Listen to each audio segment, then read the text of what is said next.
这西地里各位观众朋友们，大家好，欢迎您收看藏人行政中央电视台本周西藏华语新闻节目，我是主持人蒋阳。本期的主要新闻有：达赖喇嘛尊者圆满结束在菩提迦耶的各项活动，藏传佛教尼玛派为达赖喇嘛尊者举办长寿法会，副议长致函悼念印度前联盟部长沙拉德亚达夫逝世。印藏协调协会在全国各地庆祝该协会成立日。洛桑夏斯特利先生正式担任驻德里办事处代表一职。瑞士和列支敦士登周末藏语学校举行西藏文化竞赛，驻澳洲代表噶玛森格在悉尼会见各界华人。下面请看详细内容。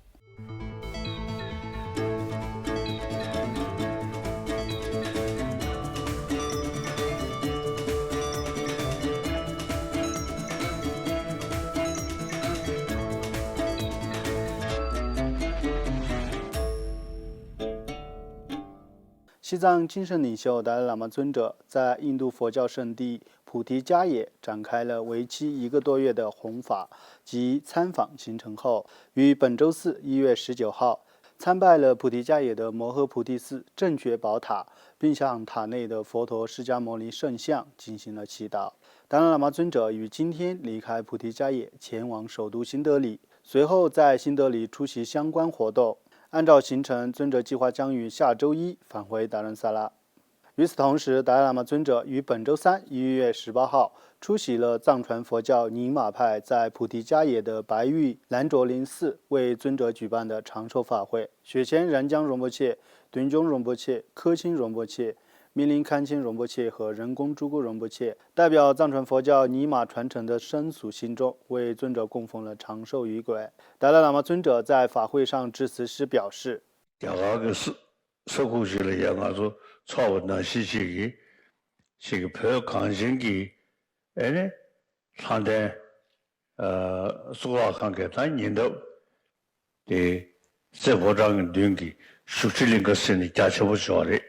我的第一俺做入切，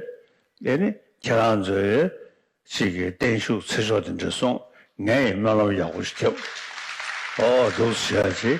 开始的用牙给绕也少许多，俺也手手接的有，墙上我老个，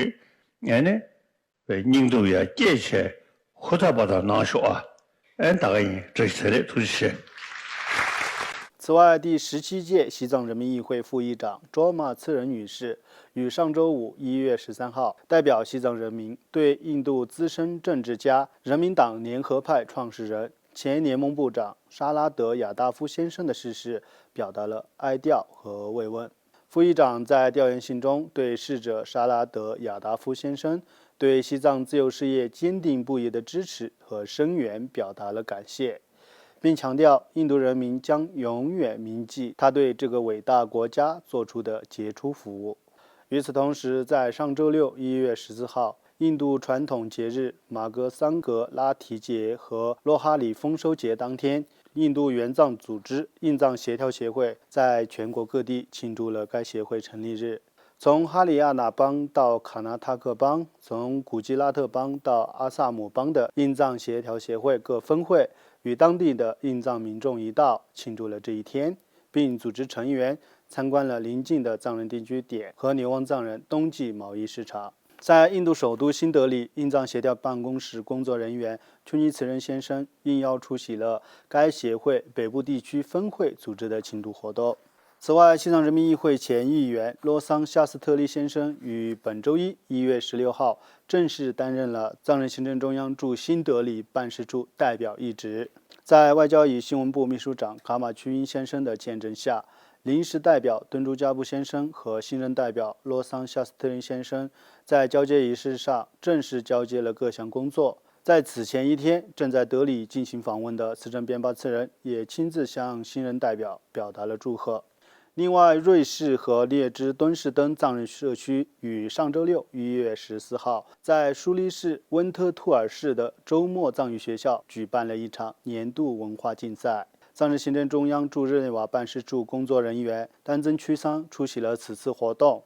并在活动上致辞时赞赏了在瑞士出生的新一代藏人对西藏的传统歌舞、服饰、书法和言语等文化产生的兴趣。这次文化竞赛是瑞士藏人社区努力向该国藏人学生介绍和灌输西藏的传统文化、服饰、歌舞和传统言语的一部分。来自瑞士各地的18所周末藏语学校的360多名学生，在教师和家长的陪同下参加了相关活动。请继续关注本期节目的最后一则消息。在1年1度的新春佳节来临前夕，藏人行政中央驻澳洲办事处代表噶玛森格先生于上周日1月15号在悉尼会见了多名华人作家、学者和民营人士，并出席了当地藏汉团体举办的2023年悉尼汉藏共益新春活动及相关会议。在长达3个多小时的活动期间，代表噶玛森格先生对当地支持西藏的华人表达了感谢，同时向澳洲各界华人朋友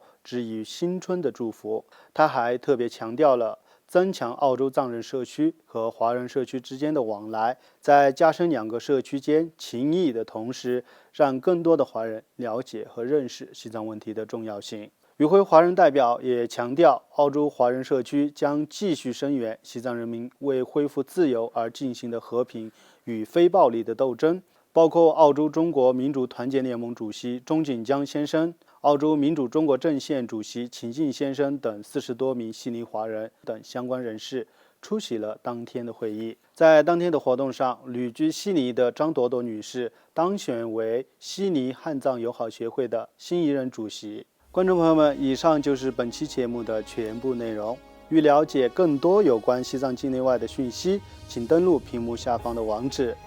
在此新春佳节来临之际，本周西藏栏目组全体工作人员祝愿广大的华人观众朋友们新年快乐，万事吉祥，扎西迭勒。